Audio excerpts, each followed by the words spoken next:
Good morning class. Welcome to grade 9th.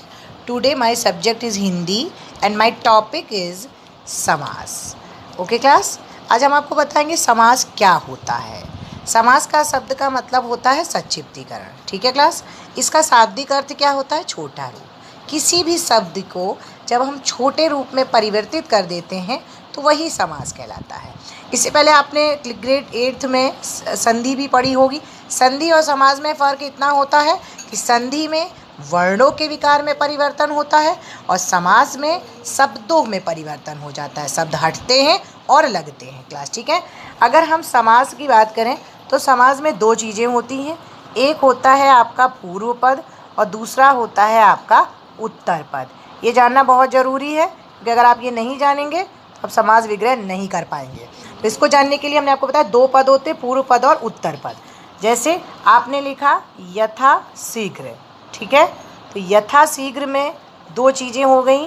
एक हो गया आपका, ये हो गया आपका पूर्व पद और ये हो गया आपका उत्तर पद. ठीक है क्लास. तो अगर इसके हिसाब से विग्रह हो रहा है तो वो हमारा पूर्व पद की प्रधानता हो गई. अगर इसको देखते हुए विग्रह हो रहा है तो यहाँ पर हो गई उत्तर पद की प्रधानता. ठीक है क्लास. आगे देखिए. आगे हम इसमें अगर बात करें, यहाँ पर आता है कि समास समासिक शब्दों के बीच के शब्द को, यहाँ पे डेफिनेशन में लिखा हुआ है कि समासिक शब्दों के बीच के संबंध को स्पष्ट करने के लिए. ठीक है. जैसे अगर हम यहाँ देखें, ये लिखा हुआ है समासिक शब्दों के बीच के संबंध को स्पष्ट करना होता है, वो समास विग्रह कहलाता है. अब ये क्या चीज़ होती है? संबंध मतलब अगर हम किसी भी शब्द का विग्रह कर रहे हैं तो उसके जो बीच में हम लगाते हैं उसी को हम लोग समास विग्रह कहते हैं. ठीक है. जैसे देखिए माता पिता. ठीक है. तो ये माता पिता हमारा समास था. अगर इसका विग्रह करने के लिए हमने इसके बीच में क्या लगा दिया? और लगा दिया. तो ये क्या बन गया? ये हमारा माता और पिता हो गया. तो ये हो गया हमारा समास विग्रह. अगर हम समास के भेद की बात करें तो समास जो होते हैं वो 6 प्रकार के होते हैं. सबसे पहला होता है अव्ययभाव समास, तत्पुरुष समास, कर्मधारय समास, द्विगु समास, द्वंद्व समास और बहुब्रीहि समास. लेकिन अगर हम ग्रेड 9th की बात करें तो इसमें केवल 2 समास आते हैं, अव्ययभाव समास और तत्पुरुष समास. सबसे पहले हम बात कर रहे हैं अव्ययभाव समास की.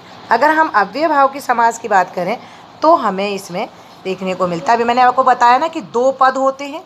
2 पदों में अगर हम बात करें तो इसमें हमेशा पूर्व पद की प्रधानता होती है. ठीक है क्लास. पूर्व पद का मतलब अभी हमने बताया ना कि 2 होते हैं, 2 शब्द होते हैं. यथा शीघ्र बताया आपको. तो यथा शीघ्र में क्या है? ये जो यथा है, यहाँ पर आपका यथा जो है वो पूर्व पद है, यानी कि इसकी प्रधानता होती है और इसी के अनुसार समास विग्रह होता है. इसमें डेफिनेशन में एक चीज़ बताई है कि ना इसमें लिंग में कोई परिवर्तन होता है और ना ही इसके कोई वचन में कोई परिवर्तन होता है. क्लास यहाँ पे देखिए डेफिनेशन में दिया हुआ, ये लिंग वचन और कारक में कुछ नहीं बदलता, ये हमेशा एक जैसा रहता है. जैसे यथाशक्ति तो शक्ति के अनुसार, यथा कर्म कर्म के अनुसार और यथा नियम और नियम के अनुसार, प्रत्येक दिन और प्रत्येक दिन. ठीक है क्लास. इसके बाद आ जाते हैं हम लोग, दूसरा आता है हमारा तत्पुरुष समास. अगर हम तत्पुरुष समास की बात करें, अभी मैंने बताया अव्ययभाव समास. अव्ययभाव समास में हमेशा पूर्व पद प्रधान होता है और तत्पुरुष समास में हमेशा उत्तर पद प्रधान होता है, दूसरा वाला पद प्रधान होता है. ठीक है. अगर हम तत्पुरुष समास की बात करें तो तत्पुरुष समास के 6 भेद होते हैं. कर्म तत्पुरुष, कर तत्पुरुष, संप्रदान, आपादान, संबंध, अधिकरण.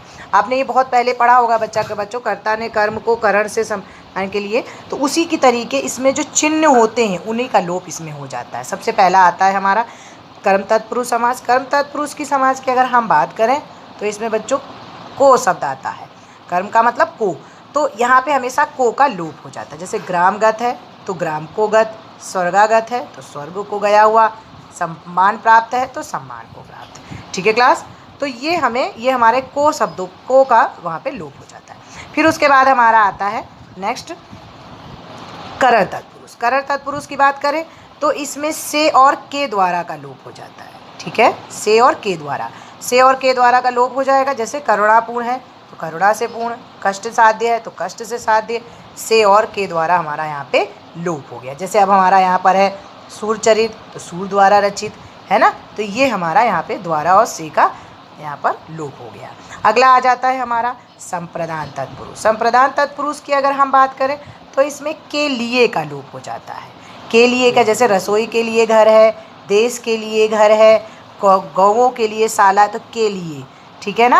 यहाँ पे कहीं पर भी है जहाँ पे के लिए दिख रहा है। अब देखिए, अगर आपको इसमें विग्रह करना है तो प्रयोग के लिए साला, और अगर इसको समास हटाना है विग्रह तो प्रयोग के लिए साला, तो के लिए हटा दिया तो प्रयोगशाला। ठीक है क्लास। उसके बाद हमारे पास आ जाता है नेक्स्ट अपादान। अपादान की अगर हम बात करें तो हमारा आता है अपादान में हमारा के चिन्ह से जो होता है वो से चिन्ह का लोप हो जाता है। जैसे ऋण मुक्त है तो ऋण से मुक्त, पद भ्रष्ट है तो पद से भ्रष्ट, से बंधन है तो बंधन से मुक्त हो गया ना, जन्मांध है तो जन्म से अंधा। अपने आप जब हम इसको पढ़ें तो हमें समझ में आता है आराम से कि इसमें से, इसमें के, इसमें द्वारा अपने आप छुपा है, वो निकल करके आ जाता है।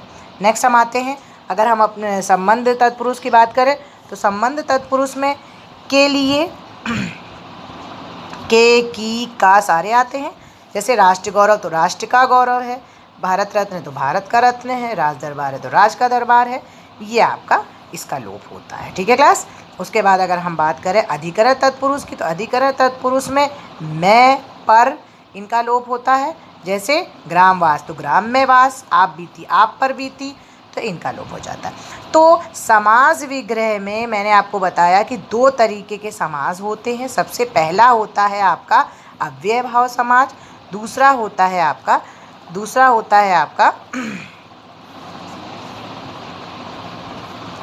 पहला हो गया आपका अव्यय भाव समास,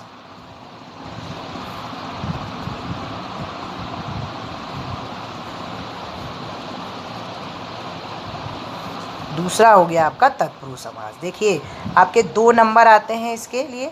एक आता है समास पूछने के लिए कि समास कौन सा है, दूसरा समास विग्रह के लिए आता है। तो आप समास का नाम में तो कहीं पर भी कंफ्यूज नहीं होंगे, क्योंकि आपको ये पता है कि जहाँ पर यथा शब्द आ जाए, जहाँ पर प्रति शब्द आ जाए, जहाँ पर आपका नी शब्द आ जाए, तो इस तरीके के समास आ जाते हैं, वो सब हमारे किसके अंतर्गत आते हैं, अव्यय भाव समास के अंतर्गत आते हैं। इसके अलावा यदि अगर हम देखें कि जहाँ पर हमें के लिए या हमारा को या हमारा पर, अगर हमारा से, बीच में अगर हमारे जुड़ने के लिए द्वारा, तो ये अगर शब्द हमारे कहीं पर भी आपको लग रहा है ऐसा कि छुपे हुए हैं या दिख रहे हैं, तो ये समाज आते हैं तत्पुरुष के अंतर्गत। तत्पुरुष समाज में बच्चों हमें नाम नहीं लिखना होता है कि कौन सा समाज तत्पुरुष है, संप्रदान है कि अपादान है कि संबंध तत्पुरुष है। सिर्फ आपको नाम लिखना होगा कि तत्पुरुष समास है। कोई भी हमने समास दिया आपको, जैसे हमने दिया ग्रामगत तो आपने लिख दिया ग्राम को गत या ग्राम को गया हुआ, तो या ग्राम को आया हुआ, तो ये तत्पुरुष समास है। तो यहाँ पर आपको ये नहीं लिखना है कि ये कौन सा तत्पुरुष है, कर्म है कि संप्रदान, आपको सिर्फ लिखना है तत्पुरुष समास और अव्यय भाव। Okay class. तो इसको अच्छे से पढ़िएगा। अगर कोई भी आपको प्रॉब्लम आए समझिएगा, अगर कोई दिक्कत आए तो फिर से पूछिएगा। Thank you class.